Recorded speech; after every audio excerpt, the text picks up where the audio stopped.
Major funding for KPBS Evening Edition has been made possible in part by Bill Howe Family of Companies, providing San Diego with plumbing, heating, and air restoration, flood and remodeling services for over 40 years. Call 1-800-BILL-HOWE or visit billhowe.com. And by the Conrad Trebas Foundation, Darlene Marco Shiley, and by the following.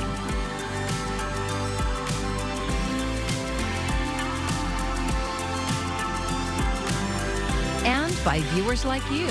Thank you.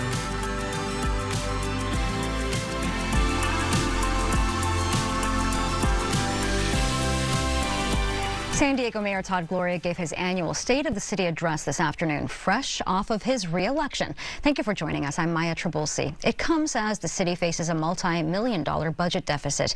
And KPBS Metro reporter Andrew Bowen is live outside of City Hall with more. Andrew, the mood at the speech was quite different from years past, wasn't it?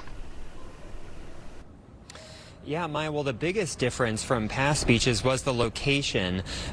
In past years, except for during COVID, when there was no State of the City address, in person at least, the past State of the City addresses have been held at the Balboa Theater downtown. It's a very beautiful space, very opulent. There was a lot of ceremony. This year, in contrast, the mayor gave his speech at City Hall, and he intended that to symbolize the austerity that lies ahead of him. The city has to cut more than $258 million from its budget. That's about 12% of its total spending. And the mayor said today he intends to do away with the one-time budget tricks that have papered over past deficits and instead make some tough choices this year. Steep cuts will be necessary. But I also want to be clear that I'm not interested in just slashing our way to a balanced budget. Instead, we will reimagine how we operate, examining every service we provide and how we can make the most of the public assets that we have. We need to ask fundamental questions in the weeks and months ahead. Why are we doing it this way? And is there a better way? And one example the mayor gave, he's looking at canceling landlines for city employees, which he says not many people actually use. But frankly, that won't have a big impact on the city's budget bottom line. And despite his calls for austerity, the mayor is actually planning to spend more money on his top priority, and that's homelessness. Even with our difficult financial picture, we will increase options for people to get off the streets this year.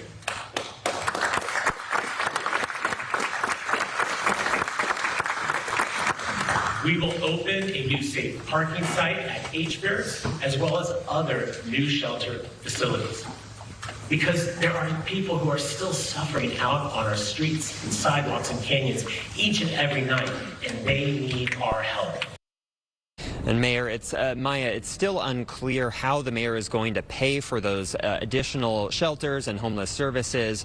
The city's independent budget analyst estimates all this new spending is going to deepen the city's deficit by another $71 million. The mayor has 3 months to put together his draft budget for next fiscal year, and it's going to be a very tough one to balance. Back to you, Maya. We appreciate that report, Andrew. Thank you. A long sought after temporary ceasefire between Hamas and Israel has been reached. And under the deal, at least 33 October 7th hostages would be released, as well as hundreds of Palestinian prisoners. Brian Abel has more details, including when the ceasefire could begin.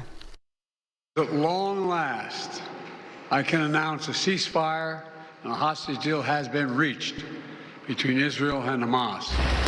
The relentless fighting in Gaza between Israel and Hamas is about to cease temporarily. Following months of negotiations, Hamas and the Israeli government agreeing to a deal that will pause the fighting and see a phased release of hostages seized from Israel during the October 7th, 2023 attack. The significant ceasefire, coming at the 466-day mark since that attack on Israel, may be the longest of the war so far. The agreement calls for a 6-week end to the bombing, for Israeli troops and Hamas militants to lower their weapons, and for 33 Israeli hostages to be released during the first phase of the pause. 7 of the remaining hostages are American, 4 of whom have been confirmed dead.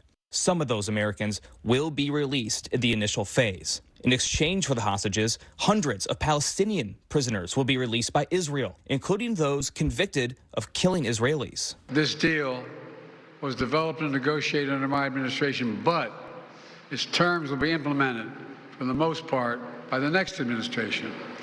In these past few days, we've been speaking as one team.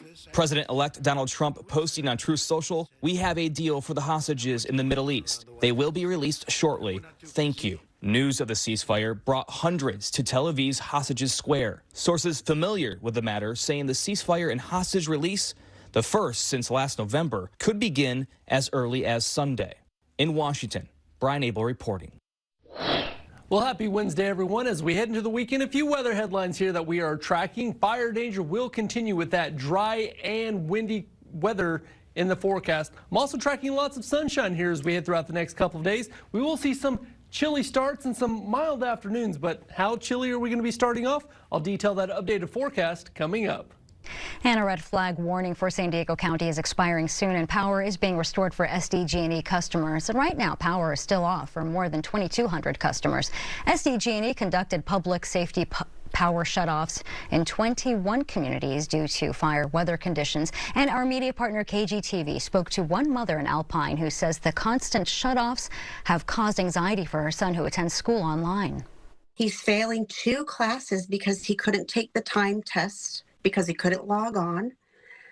So it's just creating a lot of problems for him and a lot of anxiety and stress for all of us because he's in high school. He can't fail in high school.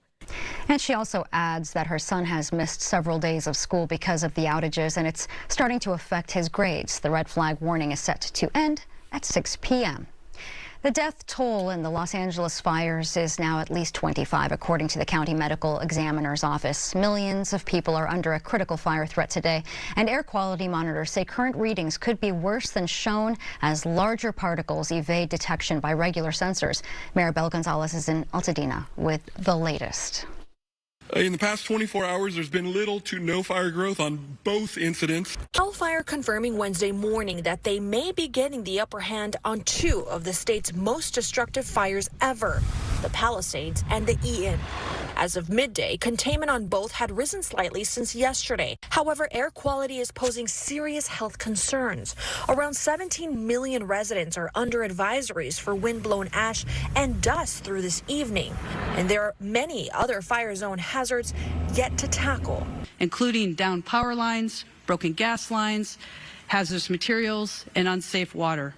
The investigation into potential causes continues. Analysis of image from satellites and a wildfire camera suggests the Palisades fire may have ignited near the burn scar from a blaze earlier this month. And in the Eaton blaze, newly released video of flames near an electrical tower on January 7th might provide a clue to its origin. A CNN analysis of recent available data from the 10 largest U.S. cities and other comparable fire departments show LA's manpower lower than almost any other major city, a disparity that was echoed in this warning last month. If we close one station, if we close one resource, the residents of Los Angeles are going to pay the ultimate sacrifice, and someone will die. In Altadena, Maribel Gonzalez, KPBS News. The Biden administration announced today that student loans would be forgiven for more than 260,000 former Ashford University students. The online school is based in San Diego. The debt forgiveness applies to students who attended between March of 2009 and April of 2020. It comes nearly 3 years after a San Diego judge ruled against Ashford for giving students false or misleading information about costs, financial aid, career outcomes, and more. The Department of Education says borrowers approved for the loan forgiveness will receive emails in the coming days. Another election will be coming to San Diego County this spring. Voters in the South Bay will decide who should replace County Chair Nora Vargas, who abruptly announced last month that she was stepping down. As KPBS's Corey Suzuki reports, Vargas's decision and the race to fill her seat could upend local politics in the South Bay just weeks into the new year. This is Nora Vargas, speaking at her last meeting as chair of the San Diego County Board of Supervisors. Community members from being detained by local law enforcement. This was back in mid-December. Vargas had been serving as a county supervisor for 4 years and had just won re-election with a solid lead. But less than 2 weeks later, she suddenly resigned. In a statement, she said only that she was doing it for personal safety and security reasons. Now, the process of choosing someone to fill her place has officially begun. It's going to mean a lot for the county this year, of course, but it could also mean big changes for local politics in parts of the South Bay, which was Vargas's district, District 1. That's because local elected officials there already say they're planning to seek Vargas's seat, including 2 mayors and 2 city council members across 3 different cities. Imperial Beach Mayor Paloma Aguirre is one of them. She says the county should be doing more to address the cross-border sewage crisis, which has been polluting South Bay communities around the Tijuana River Valley for years. District 1 has a lot of need. We've been in a lot of need for other issues around the sewage crisis, where the county has a specific and important role. John McCann, the mayor of Chula Vista, is also planning to seek the open seat.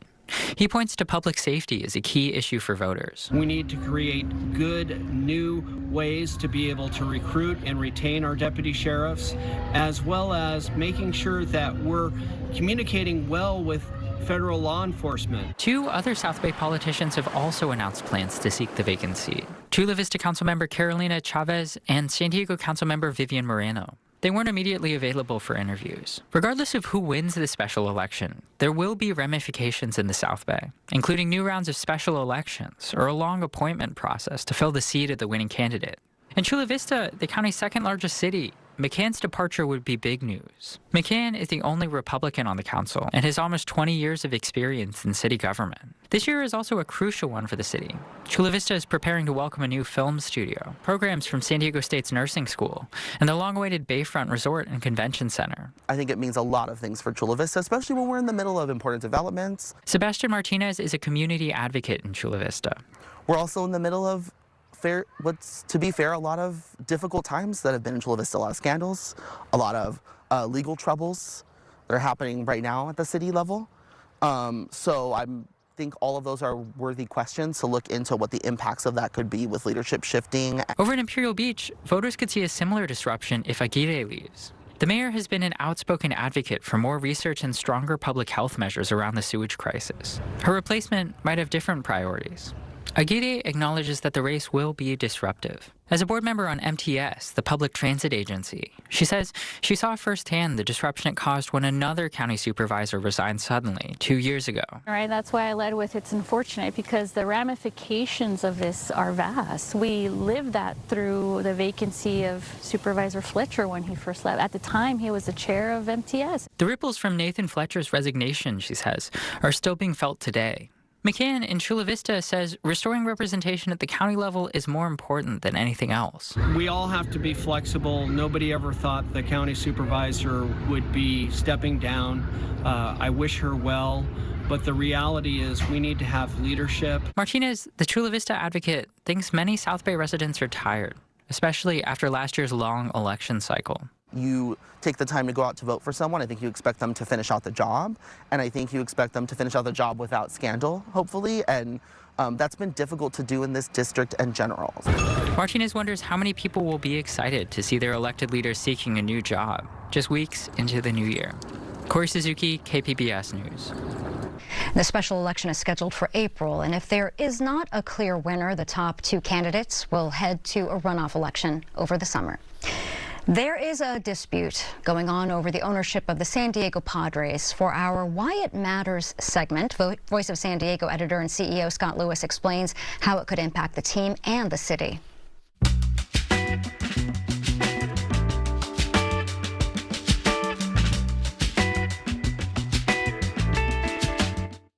Last year, the Padres set a record for attendance. The team completed a well-received remodel of Petco Park and the concert venue behind it.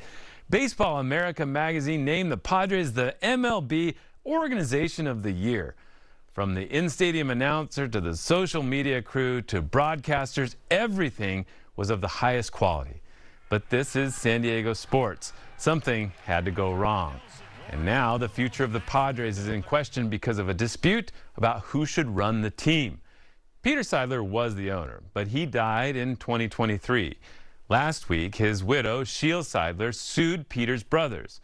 She accused them of stealing money meant for her and fraudulently managing the trust that Peter left behind. That trust contains an ownership stake in the Padres, and that's what she wants to control. The Padres refuse to say exactly how its ownership works. But we know there are several people who own shares of the team, and those people elect a chair. And that person is the main leader of the team. When Peter Seidler was that person, he spent huge amounts of money to recruit amazing players and was beloved by fans.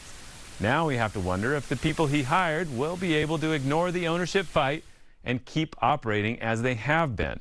Fans have rallied behind Shiel Seidler using the hashtag Team Shiel on Instagram and X.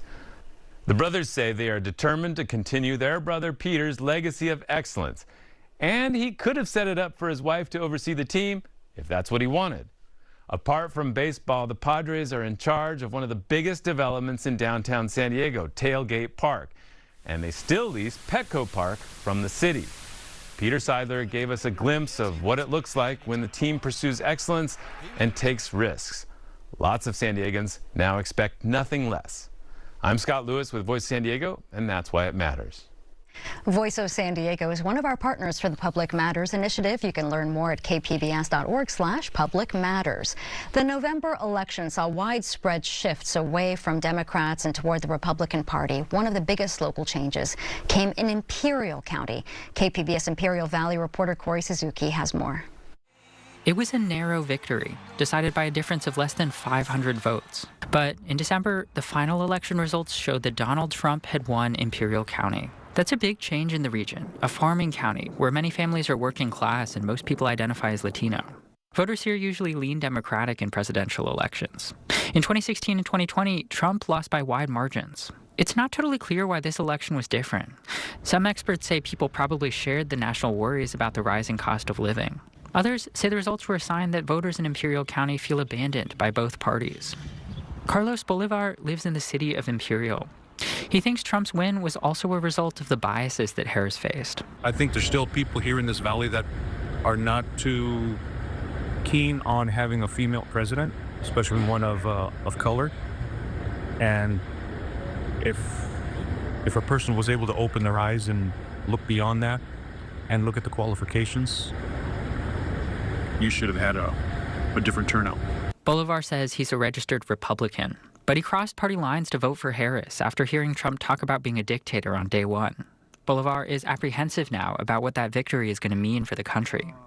But he says all he can do is wait and see what happens. In El Centro, Corey Suzuki, KPBS News.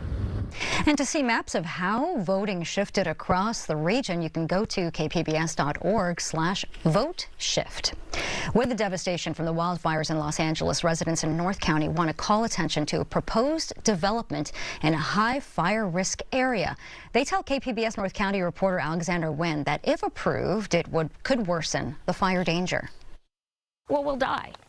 And I don't want to die. Debbie O'Neill says that will happen if the proposed Harmony Grove Village South development is approved. Developers want to build roughly 450 homes in this rural area between San Marcos and Escondido. I want to make damn sure that everybody knows that the county board of supervisors knew that this was not a safe development. The project was originally approved in 2018, but residents and environmentalists sued over environmental concerns. The board rescinded the approval in 2022 after the courts sided with the plaintiffs. The developers appealed, and an appeals court ruled that they needed to adjust one part of the environmental impact report to resubmit the project. I absolutely have PTSD from it. Marilyn Johnson-Coslow remember having to evacuate from the Cocos fire that swept through this area in 2014. More than 20 homes were lost in that fire. Hers was one of the few that were saved, but the fire destroyed the community. If you look at pictures of Harmony Grove, it was completely demolished. Our church was gone. Everybody's houses were gone. J.P. Thabesh with the Elephant Forest Harmony Grove Town Council says in 2014, it took about an hour to evacuate on this 2-lane road. With a new development, that could take up to 7 hours. The fact that a developer is interested in putting 450 homes here with no second way out. So think of a movie theater filled to the brim with only one exit and there's a fire. Well, that's what we're facing here. Residents say developers want to use this access road as an emergency exit route. However, it's not very passable. Beyond the boulder, if you can get around the boulder, there's even more treacherous terrain. This is actually the best of it right here. Plus, the mayor says this is private property and the developers don't have easement rights. This area is in County Supervisor Tara Lawson-Remer's district. She says she can't comment because it hasn't gone in front of the board for approval, but says the fire danger will be top of mind when she reviews the application. The mayor says the project could be resubmitted within the next 6 months. Alexander Nguyen, KPBS News. Some of the dogs that were evacuated from the LA wildfires are finding forever homes here in San Diego. Our media partner KGTV spoke with a man who opened his home to an animal that went through a harrowing experience. My kids are getting older, so for me to get a puppy, it brings me back to, a younger time in my life. So. And Glenn says that he renamed the dog Blaze because he came here by way of fire. Blaze, 38 other dogs, and 1 kitten from the Pasadena Humane Society were brought down to San Diego and put back up for adoption. So far, 4 have been adopted. The outpouring of support from the community here in San Diego has been so incredibly heartwarming. Just the folks who have signed up to foster or adopt or help. We could never have imagined this kind of response. And the San Diego Humane Society says that they've still got a lot more animals in need of a home, including pets that were already here.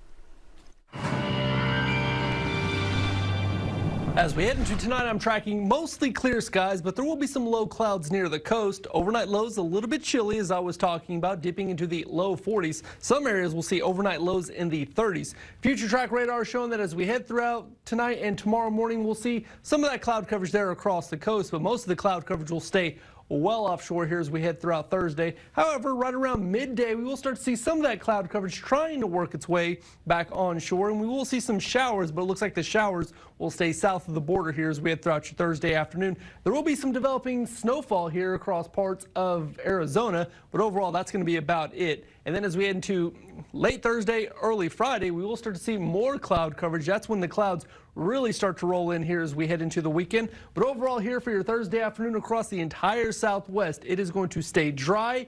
It is going to stay windy here for the forecast. Overnight lows with clear skies will primarily be in the 40s here to the south, but we'll see a mix of 20s and 30s here the farther north you go, including 32 right there at freezing for Oceanside and Camp Pendleton. And then for tomorrow, you can see that we have a wind advisory in effect for a majority of Southern California, which will lead to a red flag warning once again here in effect for a majority of these counties highlighted. So for your forecast tomorrow, lots of sunshine. Highs will be a mix of 60s primarily here across the coast, including 62 for downtown. Overall here for the coast forecast, lots of sunshine here as we head into the weekend. Afternoon highs will be a mix of low to mid 60s, I should say. Overnight lows will be dipping into the 40s, but however, look at Monday morning.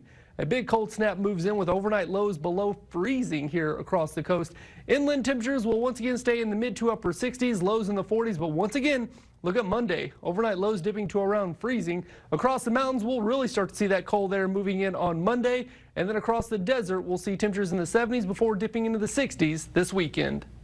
And here is another look at today's top stories. San Diego Mayor Todd Gloria says the city's looming budget deficit is an opportunity to revisit how the city operates. That was part of his message during his State of the City address in City Council chambers this afternoon.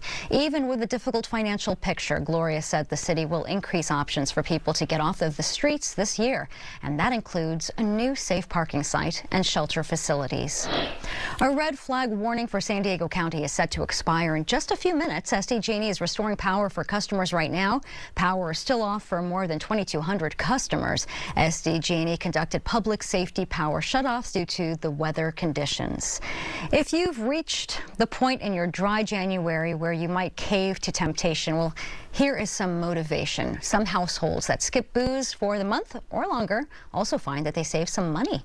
Meanwhile, demand for non-alcoholic spirits and beers is booming. Karen Kafa has this look at the economics of dry January. Thinking about giving up on dry January? Experts say to focus on the potential rewards. It's going to help you lose weight. It's going to improve your energy. You're going to sleep better. Your focus and concentration will be better. And as we know, alcohol is a depressant, so it's going to help improve your mood. And establishments like Washington, D.C.'s Binge Bar, committed to non-alcoholic spirits and beverages, are part of a broader trend, industry insiders say. If this is that time for you to kind of reevaluate your experience or relationship with alcohol, there are tons of people out there in the same boat as you are. IWSR, the International Wine and Spirits Record, estimates global demand for no-alcohol beverages will grow by at least $4 billion by 2028, with the U.S. leading the way.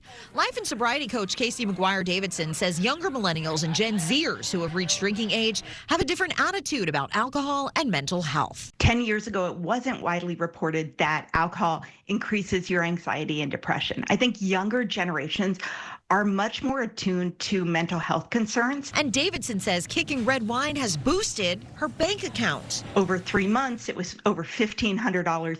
Now I've been alcohol-free for almost 9 years. I just checked my counter. I've saved over $55,000 not drinking. Jessica Benovic, a psychiatric nurse practitioner at Cleveland Clinic, says it doesn't have to be all or nothing. I will say any sobriety is better than no sobriety. So if you slip, that's okay. Just go ahead and restart tomorrow. In Washington, I'm Karen Kafa. And here's a look at what we're working on for tomorrow in the KPBS newsroom. NPR's Morning Edition is talking about what lessons can be learned from the LA fires when it comes to preparing for wildfires. And looking for something to do this weekend? Well, KPBS Midday Edition has you covered as usual with the weekend arts preview. And you can find tonight's stories on our website, kpbs.org. Thank you so much for joining us. I'm Maya Trabulsi. Have a great evening. Major funding for KPBS Evening Edition has been made possible in part by Bill Howe Family of Companies, providing San Diego with plumbing, heating, and air restoration, flood and remodeling services for over 40 years. Call 1-800-BILL-HOWE or visit BillHowe.com. And by the Conrad Prebys Foundation, Darlene Marcos Shiley, and by the following.